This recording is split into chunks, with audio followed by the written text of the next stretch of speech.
আমরা দেখেছি যে একের পর এক আমরা বিএনপি পরিবার কাজ করছে এবং সেই কাজের বিস্তৃতি কতটুকু এখন পর্যন্ত কতটুকু করতে পেরেছেন এবং ভবিষ্যৎ পরিকল্পনা কি আমরা বিএনপি পরিবারের?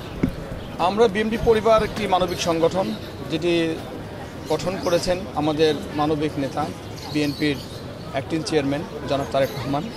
জনাব তারেক রহমান আমাদেরকে প্রতিনিয়তই কিন্তু কাজ করাচ্ছেন, প্রতিনিয়তই আমরা কিন্তু দেশের এই প্রান্ত থেকে প্রান্ত ছুটে বেড়াচ্ছি।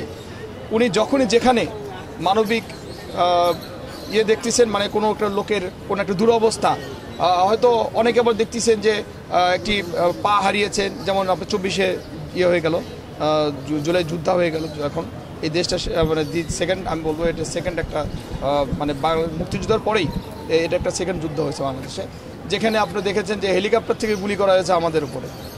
এটা কখনোই দেখিনি, কোনো স্বৈরাচারী হেলিকপ্টার থেকে গুলি করেনি আমাদের, এবং আমাদেরকে নির্বিচারে গুলি করেছে, যেখানে মৃত্যুবরণ করেছে 4 বছর থেকে 6 বছরের শিশুরাও আপনারা দেখেছেন।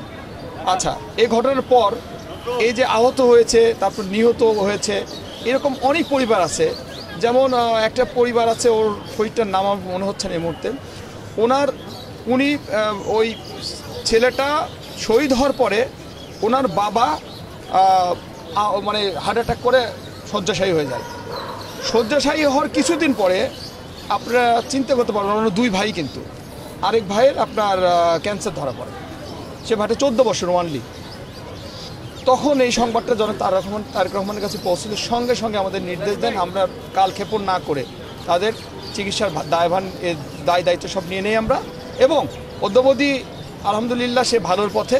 আমরা তার পিছনে শুধু অর্থবিত্তই দেয়নি, আমরা সব সময় লেগে আছি ফ্যামিলিটার পাশে, এবং ফ্যামিলিটা আমাদের মানে সব সময় যোগাযোগ রাখে।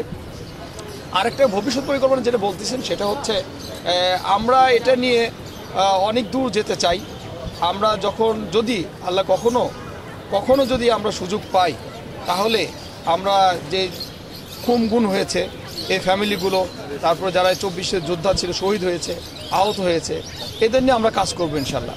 আর একটা জিনিস, যে ফ্যামিলিগুলো দুরবস্থা, এগুলোর মানে প্রত্যেকটা ফ্যামিলির একটি করে একটা গতি দরকার, ছোট বিজনেস বা ছোট একটা চাকরি, স্বাবলম্বী করার জন্য আমরা সবচাইতে প্রাধান্য এটাকেই দেব, যাতে ওই ফ্যামিলিগুলো অন্তত দুমুঠো খেয়ে বাংলাদেশে মানে বেঁচে থাকতে পারে।